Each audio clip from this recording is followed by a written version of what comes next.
como ciudadanos, pero también con respecto a las autoridades y cómo nos relacionamos. Va a estar muy interesante porque los temas que vamos a abordar son desde la corrupción, la civilidad, qué responsabilidades asumimos como ciudadanos y cuáles rechazamos, las labores de voluntariado, también discriminación, participación en elecciones y mucho más también relacionado con los gobiernos, por ejemplo, democracia, el hecho de que cuánta confianza tenemos o no en nuestras instituciones de gobierno. ¿Está roto el puente entre la ciudadanía y los gobernantes? Eso es parte de lo que nos tiene en esta situación de crisis, en los modelos democráticos con bajas participaciones en las elecciones, con descreimiento, con escepticismo respecto a las propuestas de los candidatos. Sentimos que una y otra vez nos proponen y no nos cumplen. Bueno, esta relación que básicamente es la que define un modelo de sociedad con la confianza, el tema de la corrupción, la confianza en las instituciones, la participación democrática, todos estos datos, pero aterrizados a nosotros, a los tapatíos, a los jaliscienses, nos los va a compartir Esther Soto, encargada de vinculación de Jalisco Cómo Vamos, y también vamos a platicar con Omar Sandoval del Colegio de Contadores Públicos de Guadalajara acerca, no sé si viste esta nota, en donde el SAT agregó a 48 contribuyentes a la lista de factureros, esta lista negra, y en esta lista negra hay empresas aquí de Jalisco, pero vamos a platicar qué significa el hecho de que estas empresas estén boletinadas por el SAT y cuáles son las sanciones y sobre todo nos dijo el gobierno federal, no va a haber más impuestos, eso es un hecho, pero están apretando más en la fiscalización, en la supervisión de los contribuyentes, es decir, hay un cambio en el modelo de rendición de cuentas en materia fiscal para nosotros los ciudadanos. Cada vez se están apretando más y vamos a platicar de esto con Omar Sandoval del Colegio de Contadores Públicos de Guadalajara. Yo soy Jonathan Lomelí, te recuerdo mi teléfono, el teléfono de WhatsApp aquí para la cabina y que nos escribas y nos envíes todos tus comentarios, tus críticas y tus dudas. Es el 33 18 80 76 41 y estoy a tus órdenes en Twitter también, @JNLomelí y en Instagram. Son las 9 de la mañana con 6 minutos. Comenzamos cara a cara. Noticia, análisis y debate. Eso es Cara a Cara. Información de primera mano en voz de sus protagonistas. Cara a Cara con Jonathan Lomelí.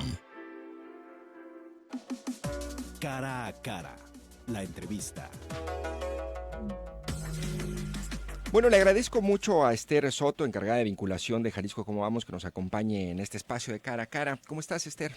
Muy bien, muchas gracias, buenos días, gracias a ti y a todos tus radioescuchas. Bueno, Esther, mira, me llamó la atención ayer que presentaron este estudio, le estuve dando una revisada, pero antes para que el auditorio ponga en perspectiva qué contiene este estudio y cómo lo elaboraron, ¿nos podrías comentar un poco sobre el documento que se titula Ciudadanía y Gobierno, dos que se conocen, pero se mezclan? ¿Nos mezclamos? Claro que sí. En Jalisco Cómo Vamos, el principal lema es lo que la gente opina importa, ¿no? Y todas las temáticas que tienen relación con la calidad de vida hemos tratado en los últimos años de irlas sacando por ciertas especificaciones, ¿no? Sí. Hemos hecho Ser Mujer en Guadalajara, movilidad en GDL también. Y en esta ocasión buscamos documentar cómo se ve la ciudadanía a sí misma, cómo se relaciona con el gobierno, a partir obviamente de los datos principalmente de Jalisco Cómo Vamos, de la encuesta de percepción ciudadana de calidad de vida, pero también de otros estudios que realizamos, como en una encuesta de voluntariado que realizamos con Corporativa de Fundaciones, un diagnóstico de corrupción que hicimos el año pasado también para el área metropolitana y algunas cuestiones a nivel de estado, y utilizamos como complemento otros datos que son necesarios para contextualizar los temas que abarcamos en este estudio. En este caso fue la encuesta nacional de cultura cívica del INEGI y la ENSI, que es la encuesta de calidad e impacto gubernamental. El estudio principalmente lo trabajamos de manera colaborativa con todo y de la mano de nuestros especialistas también. Claro, además es muy interesante el estudio porque me da la impresión que es una especie de rompecabezas el que armaron, es decir, toda la información ya estaba allí y lo que hicieron fue más o menos organizarla, sistematizarla y compartirla en este estudio que yo, un poco esa es como mi idea de la era de la información. Yo digo, toda la información está allí, lo único que falta es quién la organice, quién la explique y quién la contextualice, porque en realidad si tú quieres saber cualquier dato prácticamente sobre nuestra sociedad, sobre nuestra manera de comportarnos, el gobierno, pues lo encuentras en montones de bases de datos, nada más la clave está en saber buscarlo, saber organizarlo y saber explicarlo. Y a partir de eso arman este rompecabezas sobre los ciudadanos, los tapatíos, los jaliscienses y el gobierno. Y a ver, ¿te parece, Esther, si comenzamos, cuál es el dato a ti que te parece o el rubro que te parece más interesante o más importante a resaltar de lo que comparten en este estudio? ¿Corrupción? Creo que es corrupción el que más se puede evidenciar porque tenemos varios datos en los que hemos trabajado y que principalmente se evidencia cómo tanto la gente percibe al otro como se perciben a sí mismos y elementos como la igualdad o la desigualdad que se evidencian. Por ejemplo, uno de los datos importantes que enmarca la ENCIG y que nosotros documentamos es que la corrupción en general, y es algo que nosotros también hemos visto con nuestros estudios, la corrupción la afirman realizar más hombres que mujeres en general, pero también un dato interesante que saca la ENCIG y que es de suma importancia en el caso de Jalisco, es que se incrementó en 15% de 2017 a 2019, es decir, Jalisco está entre los 10 estados con mayor aumento en la tasa de prevalencia delictiva. Y en este sentido, este dato, con el contacto con autoridades donde afirman experimentar más actos de corrupción es con autoridades de seguridad pública. También otro de los datos que me gustaría trabajar en el tema de corrupción, que es el apartado más grande, como les digo, es el costo que marca la misma ENCIG para el costo nominal promedio a nivel nacional de la corrupción por persona es de 3,800 pesos. A nivel Jalisco es de 2,700. Por persona. ¿Cómo se saca eso si la corrupción al final es algo que ocurre debajo de la mesa y es difícil de medir? ¿No? Nunca he entendido ese dato, ¿dónde sale? Es difícil medir, pero es lo que les cuesta a ellos en mordidas, por así decir. Esto lo documenta en la ESIG y también en el diagnóstico de corrupción que nosotros tenemos, generalmente lo asumen más en cuestión de servicios. En servicios es donde más afirman tener las personas que involucran un acto de corrupción, ¿no? Sí. Y que otra de las cuestiones importantes que también es necesario como contextualizar y que tiene que ver con el tema de ciudadanía que nosotros enmarcamos en este estudio es ¿cuáles son los principales factores que determinan la corrupción, ¿no? Nosotros en el diagnóstico de corrupción les preguntamos y la ciudadanía marcaba dos cosas que son importantes, como te decía. Una cuestión es la individual, donde sí reconocen que hay un poco compromiso cívico y de valores, pero también dicen hay una falta de impartición de justicia o impunidad, es decir, no hay un Estado de Derecho, ¿no? Dicen que México es muy corrupto, 6 de cada 10 dicen es muy corrupto, ¿no? Y otro dato interesante donde no dejan de ser críticos a sí mismos, pero que obviamente las personas tendemos a ver entre más lejano, tendemos a ser un poco más realistas, o esa es nuestra premisa en Jalisco Como Vamos, porque cuando les preguntamos si opinaba que los mexicanos en general son corruptos, 8 de cada 10 dicen que sí, ¿no? Claro. Pero cuando ya les preguntamos en sociedad, disminuye, y cuando ya les preguntamos sobre ellos mismos, vuelve a disminuir también, ¿no? Claro, que al final es una percepción. Y, a ver, los dos principales factores, poco compromiso cívico, es decir, esa es una autocrítica. Exacto. Es decir, si tú quieres que tu ciudad avance, que sea una ciudad ejemplar, pues bueno, tú debes empezar por no tirar la basura, cosas tan sencillas como esa, o no dar una mordida, ¿no? Pero la otra es falta de impartición de justicia o desconfianza o impunidad.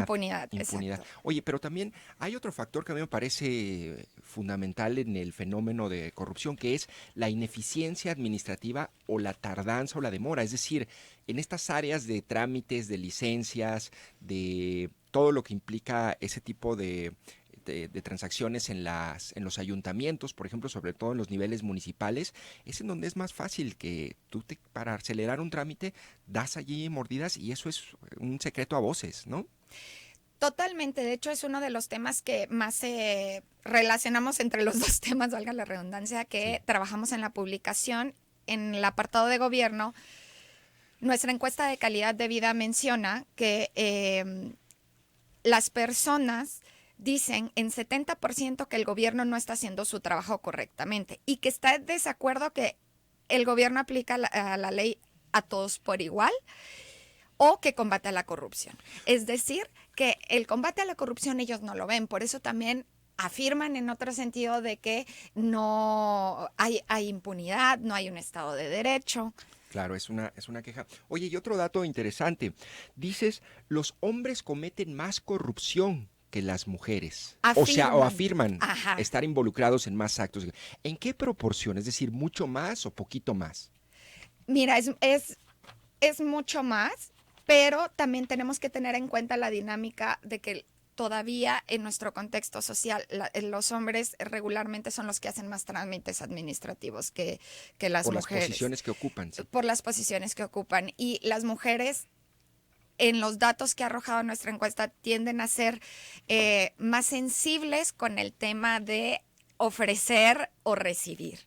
En menor proporción reciben o se atreven, por decir, a ofrecer. ¿Será entonces, y le pregunto al auditorio, te pregunto también, entonces las mujeres son menos corruptas que los hombres? ¿Tú qué opinas? Mira, es algo muy difícil de poder afirmar. Lo que la gente nos dice en mayor proporción es que los hombres lo cometen más. No sé si podría afirmar de que son más corruptas o no, porque también lo que te digo de que en este sentido todavía hay una mayor proporción de hombres que se dedican a hacer trámites, que es donde también se menciona que realizan. Además, seguramente tiene que ver con los desequilibrios en las posiciones. A pesar de que estamos en el siglo XXI, las posiciones de mando, de poder de las mujeres, de decisión, pues son menos en proporción a las de los hombres. Aunque no sé si recuerdas, pero al menos en el sexenio de Aristóteles Sandoval nos vendieron esta idea de que la policía vial conformada por mujeres era menos corrupta o al menos casi incorruptible. Yo te pregunto a ti que no estás escuchando, 33 18 80 76 41, ¿crees entonces que hay una distinción entre los hombres y las mujeres sobre la cantidad o lo corruptos que son unos u otros? ¿Son menos las mujeres? Es interesante, creo que tiene que ver con un fenómeno cultural, social y de posición y jerarquías. Esa es, me parece, al menos la explicación, y a lo mejor, digamos, en términos más coloquiales, algo así como, pues están menos maleadas, ¿no? Podría ser, ¿no? Adelante, Esther, ¿qué otro dato interesante nos compartes? Mira, otro dato interesante que nosotros remarcamos en esta publicación y que tiene que ver con los dos temas es el tema de la democracia. Nos interesaba en esta última encuesta que hicimos de calidad de vida, en 2020 preguntamos hacia qué forma de gobierno estaba inclinado, ¿no? Porque hemos visto un aumento en que las personas quieren hacer justicia por su propia mano, hay un incremento en la inseguridad. Hay estudios que incluso piden ya dictaduras o modelos autoritarios de gobierno. Así es, entonces nosotros les dimos tres opciones, ¿no? Si estaba más inclinado hacia un gobierno democrático, más autoritario, o le daba igual. Y encontramos una información valiosa donde 6 de cada 10 todavía se inclinan más por el gobierno democrático. Digo, es esperanzador, quisiéramos que fuera por lo menos 9 de cada 10, pero todavía le encuentran ese valor en el que todos podamos ser partícipes de esto, ¿no? Bueno, pues muy interesante. Estamos con Esther Soto, encargada de vinculación de Jalisco Cómo Vamos. Si te parece, Esther, vamos a un corte y regresamos para platicar un poco más los temas que hemos abordado, qué tanto cometemos corrupción hombres y mujeres, también el hecho de que se comete la corrupción principalmente en las áreas de seguridad pública, el clásico policía que cometes una falta administrativa y pues ahí busca arreglarse con un billete. También el otro dato es que son 2 las razones por las que se comete corrupción según los propios tapatíos consultados. El poco compromiso cívico, que esa es una autocrítica, esa sí debemos tenerla como autocrítica, y la otra pues también la impunidad, la sensación de que no pasa nada, y yo añadiría un tercero, que es pues a veces la ineficiencia en la administración o la burocratización de todos los procesos, que a veces el dinero, y está mal que lo diga y que ocurra así, pero por ejemplo en las áreas como el Poder Judicial o en procesos judiciales, el dinero aceita para que avancen los procesos. Esa es una completa realidad. 9 de la mañana con 18 minutos, vamos a un corte y regresamos con más.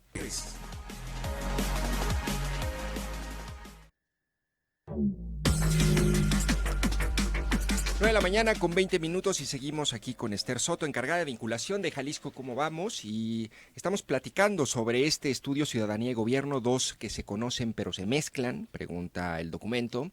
Y Esther, sobre el otro tema que también pues es importante, y es que tanto participamos como sociedad, como ciudadanos, en procesos democráticos, qué tanto conocemos al vecino, qué tanto nos involucramos con los asuntos de la ciudad, y o si es verdad aquello de que tapatío es sinónimo de apatía también. Sí, fíjate ¿O que es un mito eso? creo que no es un mito, hay mucho que hacer. También es consecuencia de cómo últimamente nos hemos relacionado a la ciudadanía con el espacio público. Nosotros tenemos un apartado de voluntariado y de participación ciudadana, y es interesante porque en medida que más participe la ciudadanía en el espacio público y en el quehacer del gobierno, mejor calidad de vida podemos tener, ¿no? Y un dato que incluimos en la publicación es qué tanto participan en actividades voluntarias. Y llama la atención que solo 2 de cada 100 personas mayores de 15 años participan. Y en su mayoría, el 40% son en actividades religiosas, no son meramente ciudadanas en cuestión del gobierno, en cuestión de asuntos públicos, ¿no? Y otro dato importante que nosotros incluimos y que es parte de nuestra encuesta de percepción ciudadana es de los que afirman participar en organizaciones, en qué tipo de organizaciones participan. Y nuevamente vuelve a ser en grupos religiosos 7%, luego le siguen colonos, pero llama la atención que solo en organismos no gubernamentales, en asociaciones civiles, que es en México, solo 2%, y en una organización política apenas 1%. 2% en organizaciones civiles. Oye, y estos datos o este nivel de participación es muy distinto, creo, en otros países, ¿no? Totalmente. ¿No tienes alguna referencia? En Estados Unidos, no tengo el dato como para documentarlo concreto, ahorita, pero en Estados Unidos sí hay una tradición de voluntariado, del el qué hacer por tu comunidad. Sí. Es una cuestión, aquí lo tenemos de alguna manera obligatorio con el servicio social que realizan en las universidades, en las preparatorias, Sí. pero no lo tenemos involucrado como un quehacer ciudadano. Aquí el trabajo voluntario no se realiza, y también tú lo ves en el número de registros de fundaciones y organizaciones civiles. La acción de filantropía es muy escasa. 2%. 2%. Que son pocos, pero muy activos, ¿eh? O sea, Eso sí. Eso sí es verdad, ¿no?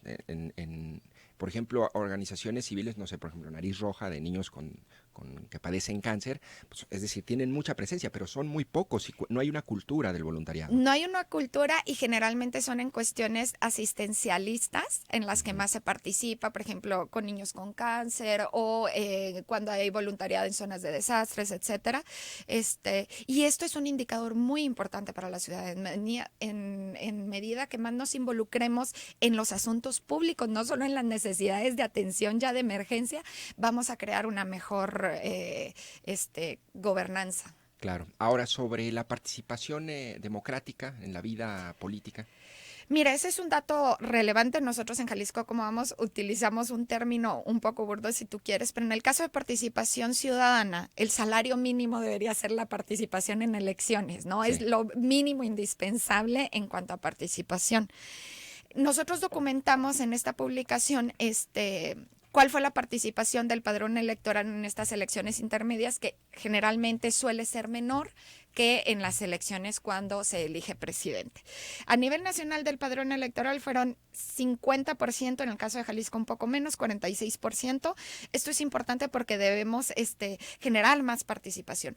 Otro dato relevante que no es en participación de elecciones, pero es en cuestión de participación ciudadana en asuntos públicos, sí, que se menciona con la ENCUSI, es que la mitad de la población, que es un dato esperanzador, le interesa los asuntos públicos de su espacio, ¿no? Sí. Y esto tiene que ver, ya que participan en otra cosa, y se interesan principalmente todavía por la televisión y las redes sociales. Es la manera en la que se informan. Que afirman más enterarse. Bien, ahora, porque este dato de la participación en las elecciones es la mitad prácticamente los que van a votar, la mitad y la otra mitad se queda en su casa, ¿no? Sí, así es, de padrón electoral. Hay todavía mucho que hacer para incentivar, como te digo, es un salario mínimo de la participación ciudadana y si ni ahí estamos incidiendo, debemos buscar como ciudadanía involucrarnos y también de alguna manera de las entidades a impulsar esta participación. Oye, y sobre las obligaciones y responsabilidades que aceptamos y que rechazamos más fácilmente, ¿tienes algún dato? Mira, no lo tenemos tan así, como responsabilidades, O las, pero ajá.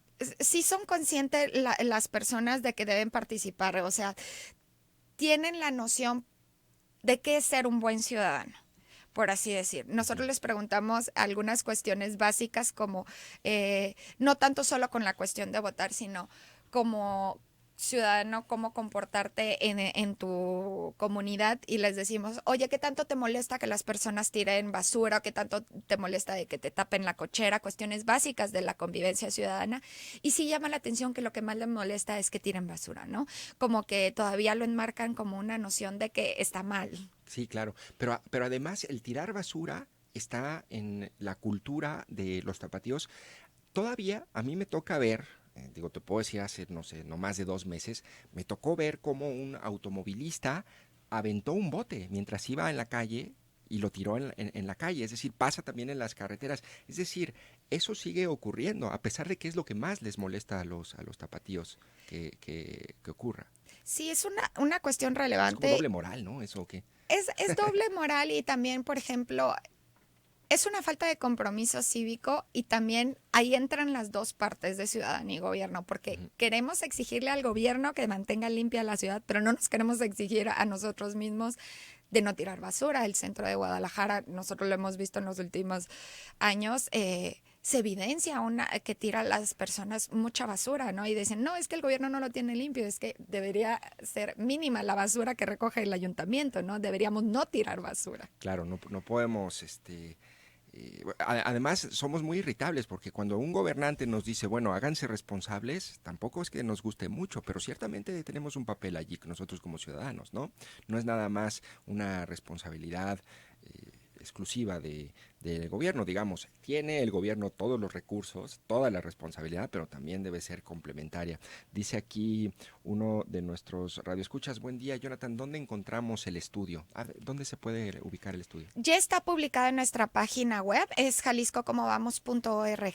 Ahí la pueden descargar directamente. También vamos a estar publicando algunos datos, pero ya está directamente descargable. Oye, tú estuviste revisando todos los datos, me imagino, pues conoces bien este documento. ¿Tú podrías hacer, Esther, estamos platicando con Esther Soto, encargada de vinculación de Jalisco Cómo Vamos, podrías hacer como un perfil del tapatío a partir de estos datos? Es decir, que como una lectura tú personal de cómo ves o cómo construyes un perfil a partir de lo que tú has visto y recuerdas del documento. O sea, ¿cómo es el tapatío? Mira, nosotros, y de hecho lo ponemos como parte ya en la parte final de los hallazgos, es una ciudadanía que percibe discriminación, acepta que hay discriminación, que es un dato que también incluimos. Uh-huh. Hay poca sensación de igualdad, bajos niveles de participación en asuntos públicos, pero hay una esperanzadora participación en voluntariado, ¿no? Es un tapatío que reconoce que hay una corrupción, pero es autocrítico con que la corrupción también tiene que ver con sus valores y compromiso cívico, aunque también es responsable del gobierno, ¿no? Claro. Entonces, todavía tenemos un ciudadano que, como decimos en Jalisco, vamos, lo que la gente opina importa, porque reconoce todas estas cuestiones, es muy crítica, pero también hay una parte de autocrítica que eso para una sociedad es sumamente importante, ¿no? Claro. Reconocen que es un gobierno en el que todavía tiene que trabajar, que hay asuntos públicos en los cuales deben mejorar y priorizar. Claro, pues interesante, Esther. Y finalmente un comentario sobre el apartado gobierno, es decir, las características del gobierno, la confianza en las instituciones. ¿Qué revela la encuesta? Bueno, el estudio.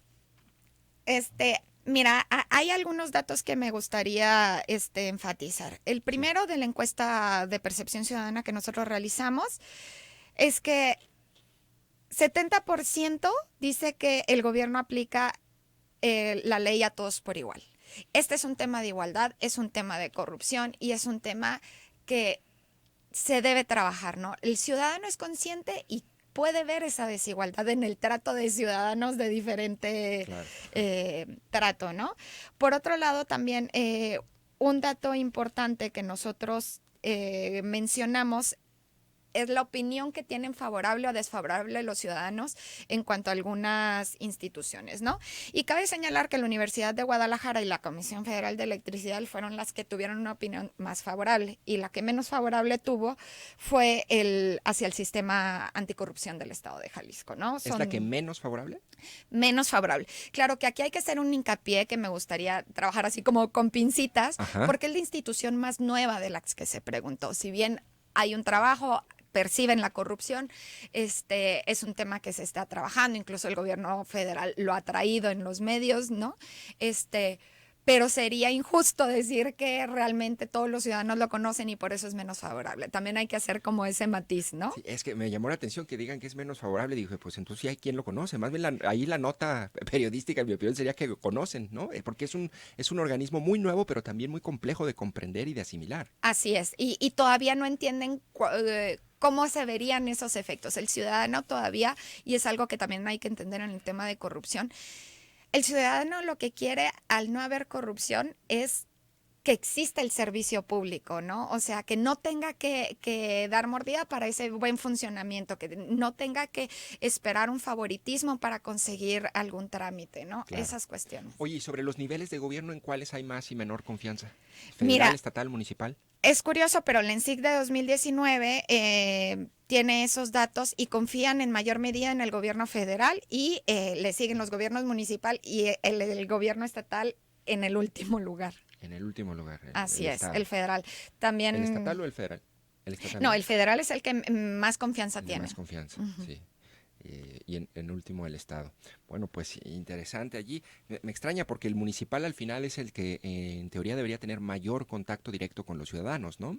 En donde deberían estar más satisfechos o debería haber un mejor trabajo. De hecho, ahora en la pandemia me di cuenta cómo en los niveles municipales en otros países, las competencias municipales tuvieron un papel fundamental en el tema de la vacunación, de la prevención, y aquí más o menos se operó todo con el Estado y la Federación, si te das cuenta, digo, y las inspecciones generales de los ayuntamientos. Pero es interesante, este dato es de 2019, habría que revisar datos más recientes después de esto que acabamos de vivir o que estamos viviendo con la pandemia, ¿no, Esther?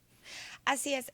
Cabe señalar que el ciudadano siempre al que ve más cerca es al que más critica, porque es al que puede ver, en el caso del gobierno municipal, si no tiene agua, si no tiene luz, y al federal lo ve como más lejos, ¿no? El federal solo lo ve como el que hace los macroproyectos y no tiene como noción de específicamente las funciones, como es en el caso local. Entonces, y lo identifican más cercanamente, ¿no? Más cercanamente, claro. Bueno, interesante. Te agradezco muchísimo esta información que nos compartes, Esther Soto, encargada de vinculación de Jalisco Cómo Vamos. Y bueno, a ver, aquí tenemos un pequeño comentario de Diego Castillo. Dice, buenos días, personalmente creo que el entorno influye en la corruptibilidad de los funcionarios, pero es cierto que la percepción de las mujeres ejercen mejor su labor. En el caso de la seguridad pública y vial es más notable. De primera mano los he visto actuar de manera más contundente en contra de los choferes del transporte público cuando cometen faltas y en verdad lo aplaudo. Bueno, está interesante. Aquí hay otro comentario también. Dice, buenos días, la corrupción no tiene sexo, por favor, nos reclama Jorge Murillo. Bueno, y nada más hacíamos la pregunta, gracias por compartir. Dice aquí también otro comentario, veo muy seguido que las mujeres manejando se atreven a romper todo tipo de reglas de tránsito. Bueno, ese comentario está más bien sexista. Adelante, Esther, ¿querías agregar algo más? ¿No? Bueno. No, agradecer nada más la oportunidad. Les pido por favor que visiten nuestra página y descarguen el documento. Muy bien, gracias. Estuvimos con Esther Soto, encargada de vinculación de Jalisco Cómo Vamos. Son las 9 de la mañana con 34 minutos. Vamos a un corte y regresamos con más en Cara a Cara. Acá, en el 91.5, zona 3. Cara a Cara, la entrevista. 9 de la mañana con 37 minutos y seguramente viste en las noticias recientemente que el SAT incluyó a 48 contribuyentes en la lista de factureros, es decir, de aquellos que simulan operaciones y que entregan facturas falsas. Y dentro de esta lista de 48 contribuyentes, pues hay algunos, al menos domiciliados aquí en Jalisco, pero también la pregunta es, ¿qué significa el hecho de que se incluyan en este tipo de listas? ¿Cuál es o qué es lo que hacen estos factureros? ¿Cómo se castiga? ¿Y qué tanto está supervisando el SAT este tipo de simulaciones para evadir impuestos? Y justamente de este tema quiero platicar con Omar Sandoval, miembro del colaborador del Colegio de Contadores Públicos de Guadalajara, a quien le agradezco mucho que nos acompañe en Cara a Cara. Muy buenos días, contador. Hola, buenos días, Jonathan. Soy abogado. Abogado, perdón. Le agradezco mucho, Omar. Me gustaría preguntarle un poco qué significa el hecho de que se incluyan en esta lista a 48 contribuyentes, cuáles son las operaciones ilegales que realizan y qué tan amplia es esta lista y tan severa es la supervisión del SAT para ubicar este tipo de acciones de simulación de entrega de documentos falsos o facturas falsas. Omar. Sí, mira, este es un procedimiento, es el resultado de un procedimiento contemplado en el artículo 69 del Código Fiscal de la Federación. Este artículo nació en el año 2014 en una reforma, una adición, y ahí se establece que con la información que tiene en la base de datos del SAT, que es alimentada por todos los contribuyentes, llámese contabilidad electrónica, declaraciones informativas, avisos, etcétera, se hace una búsqueda y se hace un cruce de información en el cual la autoridad detecta que ciertos contribuyentes emitieron comprobantes, pero que lo hicieron sin contar con activos, personal, infraestructura o capacidad material para haber facturado lo que facturaron. En ese sentido, a esos contribuyentes les notifican su buzón tributario, si es que lo tienen activo o vía personal o los estrados del SAT, las razones por las cuales la autoridad considera que las operaciones que llevaron a cabo no tienen un sustento fáctico en sentido de personal, trabajadores o activos o infraestructura. Le da una oportunidad de aportar pruebas, 15 días hábiles, y una vez que aportan las pruebas y ejercen el derecho, la autoridad analiza esas pruebas, tiene 50 días para analizar la documentación o las pruebas, y una vez que hace el análisis, la autoridad determina si con esas pruebas pudieron desvirtuar los hechos, es decir, pudieron demostrar que efectivamente con qué activos, con qué personal o con qué infraestructura llevaron a cabo las operaciones. Aquí suceden dos cosas. Puede existir la posibilidad de que un contribuyente no se entere del procedimiento, ¿sí?, simplemente no ejerza la garantía, o bien que sí se entere y aporte las pruebas. En esta lista en particular fueron de los que al parecer se enteraron y no decidieron ejercer el derecho de aportar las pruebas. De ahí que aparecen ya en una lista definitiva. Es una lista presunta, luego una lista definitiva que se publicita tanto en la página del SAT como en el Diario Oficial de la Federación. ¿Cuál es la consecuencia de que aparezca alguien ya en una lista definitiva como la que menciona de estas 48 empresas? Sí. Es que a partir de la publicación en el Diario Oficial, la ley señala que el efecto es considerar que carecen de efecto fiscal los comprobantes que emitieron. Muy bien. A los receptores, ¿no? Y ahí el problema ahora se traslada precisamente a los receptores de los comprobantes. Tenemos en la práctica profesional dos acrónimos: el EFO, que es la empresa que factura operaciones simuladas, y el EDO, la empresa que deduce las operaciones simuladas. Esta resolución, la que me notifican ya al EFO, puede ser impugnada y la puede impugnar en el tribunal. De ahí que exista también otras listas diferentes a estas. Hay una lista, por ejemplo, de los que sí lograron desvirtuar, que siendo señalados como presuntamente vendedores de facturas, logran desvirtuarlos, y hay una lista que se llama de desvirtuados. En esa hay muy pocos contribuyentes que lo logran hacer en esta etapa. Pero hay otra lista de los que logran a través de un tribunal nulificar el procedimiento, y hay una lista de sentencias favorables. Ahí es un poco mayor el número de contribuyentes. Pero el grueso, la gran mayoría, el porcentaje mayor, pues pasó de un EFO presunto a un EFO definitivo. Claro. Señalaba que a partir de la que aparezca un proveedor tuyo en el Diario Oficial de la Federación como un EFO definitivo, pues tienes 30 días hábiles como receptor de los comprobantes para decidir tomar una decisión, ya sea comparecer ante el propio SAT a demostrar ahora la materialidad de la operación, es decir, cómo fue, con qué pruebas, qué evidencias tienes para demostrar que efectivamente recibiste el servicio o adquiriste los bienes que te vendió o te prestó la empresa que aparece en la lista. Claro. O bien, autocorregirte. A lo mejor revisas si no tienes la documentación suficiente y por lo tanto decides autocorregir. ¿Qué es la autocorrección?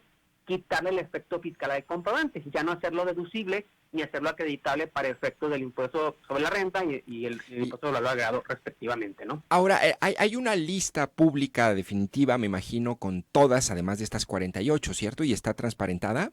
Lo que sucede es que son cada listas que se van publicando invariablemente. No hay una fecha legal, cada 15 días se va a publicar. No, se va haciendo un acumulado.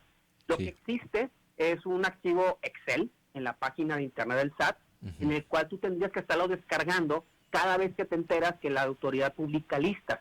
Descargas el archivo Excel y ahí tendrías que estar revisando que los proveedores con los que estás contratando, con los que contrataste y con los que pretendes contratar en el futuro, no estén en esa lista. ¿Por qué? Porque te trae consecuencias. Si te enteras, tú como receptor de los comprobantes, y logras en un momento dado tratar de comparecer ante la autoridad en ese periodo de 30 días, pues tratarás de que la autoridad no te cancele sellos, por ejemplo. Es una consecuencia de tener un EFO, que te cancelen sellos, que te puedan iniciar alguna auditoría, que te llegue una carta de invitación. Es decir, hay una obligación por parte de todos los contribuyentes de estar revisando las listas. Claro. ¿Para qué? Para no hacer operaciones con ellos, o en su caso, Jonathan, si algún día tú hiciste la operación el día de hoy, revisaste la lista, pero aparece tu proveedor en 3 años, de todos modos te alcanza la consecuencia legal que establece el artículo. Oye, y eso, Omar, digamos, al final, si tú tienes un contador, pues tu contador debería estar pendiente de que no hagas algún tipo de pues transacción con una de estas empresas. Estoy viendo aquí en la lista definitiva y son 9 empresas de Jalisco. Entre ellas está una que se llama aquí Industriales Agrícola Ganadera de Occidente, Grupo B Good, comercializadora Rashford. Es decir, esto también pues implica un riesgo si tú obtienes una factura, o es deliberado que tú busques o que un contribuyente busque a una de estas factureras para evadir impuestos. ¿O te pueden meter gol? ¿Es posible? Sí, no, claro. Es que siempre decimos lo siguiente, Jonathan. En estos procedimientos, ni son todos los que son, ni están todos los que están. Es decir, hay empresas aquí que son inocentes, que no se dedican a este tema, sino que el sistema, el procedimiento las pescó. Un ejemplo, una empresa puede estar aquí porque no presentó su declaración anual, aún y cuando no venda facturas, pero puede estar porque es uno de los requerimientos que establece ya el propio SAT. Si alguien no presenta declaración anual, es un EFO. O puede estar no localizada y llevó a cabo las operaciones, ¿no? Claro. Entonces, no necesariamente es, este es un procedimiento únicamente para el que compra o vende facturas. No, es un procedimiento que puede impactar a cualquier persona. Tú pudiste haber hecho la operación totalmente real, existió totalmente la operación, y sin embargo, por alguna cuestión de un cruce de información, de una investigación, algo que haga el sistema, pueden subir a un proveedor que es totalmente transparente y que se dedica a hacer operaciones reales, ¿no? Pero puede suceder que ya lo hemos visto en la práctica, que el SAT pues sube proveedores, digamos, el filtro automatizado, y no hace a lo mejor una investigación más a profundidad. Entonces, por eso lo importante de las listas es que todos tenemos que estarlas revisando. No hay proveedores pequeños, tampoco es, yo hice una operación de 3,000 pesos, ya no reviso la lista. No, tienes que revisarla, porque esa ventana de oportunidad de los 30 días que tienes, una vez que aparece el proveedor en la lista definitiva, si no la atiendes, te pueden caer consecuencias. Te puede llevar a que te cancelen el sello para facturar tu sello. Claro. Por lo tanto, tengas que autocorregir. Y es una serie de consecuencias muy interesantes. Entonces, aquí es muy curioso el procedimiento. Al que emite la factura, la autoridad sí le manda al buzón tributario el aviso y le está requiriendo. Pero al receptor, no. El receptor tiene que revisar listas. Tiene que estar revisando listas. Es la diferencia. Bueno, pues ahí hay un riesgo. Y finalmente, Omar, a ver, ¿qué tanto o qué tanto ha penetrado ahorita el mercado negro de las facturas. Es decir, yo recuerdo todavía hace algunos años la cosa más común era ir a buscar una factura falsa. Y en estos momentos con la nueva administración federal y el SAT, hay mayores mecanismos de control. ¿Sigue el mercado negro boyante, es decir, próspero como siempre, o se ha reducido? ¿Qué es lo que ustedes perciben, Omar? Mira, en EFOS MX, en una plataforma que da seguimiento a todos estos, hay unas estadísticas muy interesantes. Y lo que ha hecho, por ejemplo, es cuando inicia el procedimiento en el 2014, digamos que fue más o menos 100 empresas más o menos cada lista, ¿no? Luego hubo un pico, se disparó en el 2018, luego empezó a bajar en la nueva administración. Lo que hizo la nueva administración fue sacar el rezago. Como es un procedimiento que inicia con una lista presunta, luego una lista definitiva, digamos lo que hizo la nueva administración fue decir, a ver, ¿cuántos procesos tengo de EFOS presuntos? Pues tengo X mil. Ok, vamos sacando, no voy a poner nuevos EFOS, lo que voy a hacer es sacar los antiguos que venían en rezago, y por lo tanto voy a llevar a cabo los procedimientos. Lo que sí hizo la nueva administración fue, a través de una reforma penal fiscal, tratar de inhibir el que tanto se dediquen como el que se adquieran los comprobantes.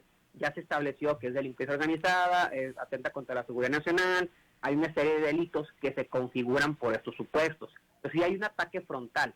Claro. Sí se ha tratado de reducir. De hecho, a tu comentario, pues ya es menos lo que se ve. Acuérdate, como tú señalas, hasta en redes sociales se anunciaban, ¿no? Hace mucho tiempo. Esta es una factura, yo te la tengo todos los años, ¿no?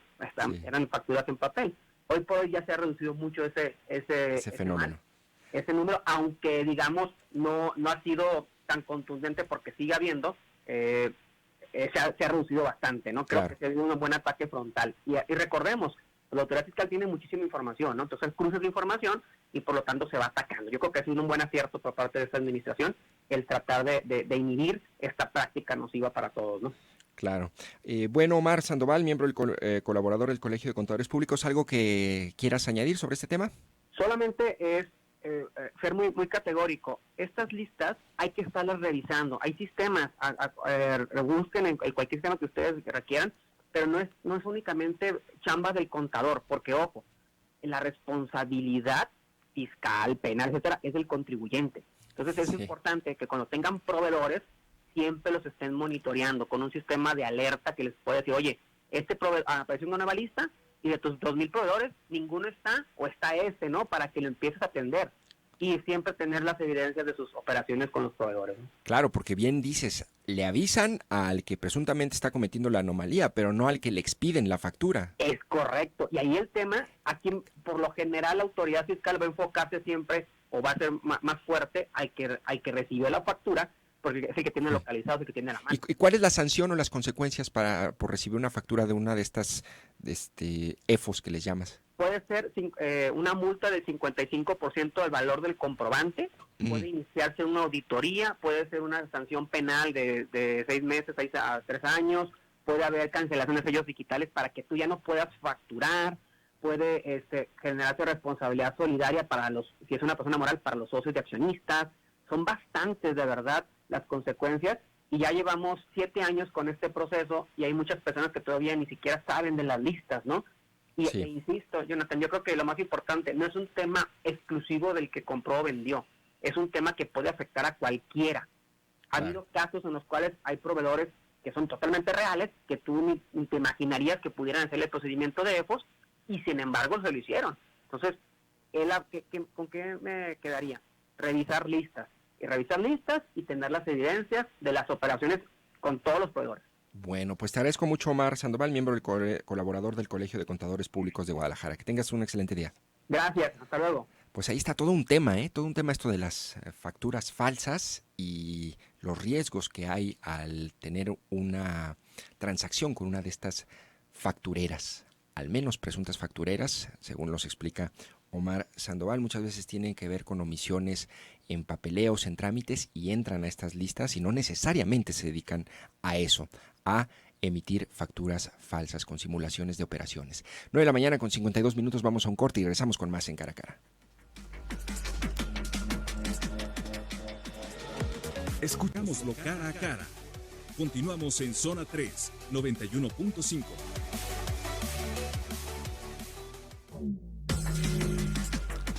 De la mañana con 55 minutos. Gracias por todos tus comentarios. Aquí dice nuestro amigo Guillermo Uribe: buenos días, Zona 3, felicitaciones por excelente programa de Cara a Cara. Mi comentario, el tema hoy, muchas gracias Guillermo, es: me gustaría saber la metodología que utilizan para obtener los porcentajes de la encuesta. Ellos dicen 2 de cada 10. La pregunta es: ¿cuáles son las cantidades de personas encuestadas y a qué extracto social pertenecen, ya que son diferentes perspectivas dependiendo del lugar donde se vive? Dice Guillermo Uribe. Muchas gracias, Guillermo. En efecto, lo que comentábamos al inicio de la entrevista con Jalisco Cómo Vamos es que este estudio se basa en distintas encuestas del INEGI, del IMCO, del propio organismo Jalisco Cómo Vamos, y son encuestas con metodologías que tratan de ser representativas y confiables, es decir, toman en cuenta estas variables que tú mencionas. Por ejemplo, no es lo mismo que solamente le preguntes a usuarios de Facebook algún tipo de tema y hagas una consulta allí, a que lo hagas a lo mejor de casa en casa, dependiendo o segmentando por territorios o por zonas, o que lo hagas por teléfono. Desde luego es muy importante esto que dice Guillermo, la metodología influye en el resultado, pero bueno, son metodologías de organismos serios como el INEGI, como el IMCO y desde luego Jalisco Cómo Vamos. Por lo tanto, habría que tener confianza en los datos que nos comparten. También aquí dice Jonathan: buen día, dice Carlos, nuevamente los mismos contadores te orientan cómo hacer para burlar el SAT. El negocio bien remunerado está en la falsa facturación. Todos sabemos quiénes son, menos el SAT.